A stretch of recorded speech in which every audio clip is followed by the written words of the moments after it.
షాప్కా ఏం తీసుకొస్తావు? డబ్బులు ఉందా నీ దగ్గర? డబ్బులు ఎంత ఉంది చూపెట్టు. డబ్బులేడా? ఏడా?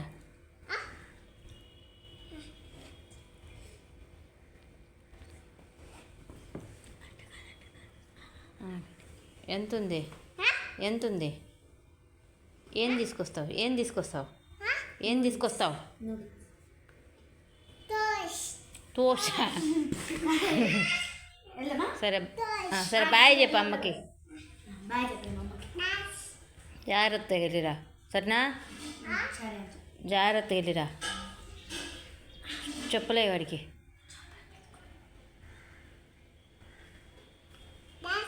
బాయ్. Thank you.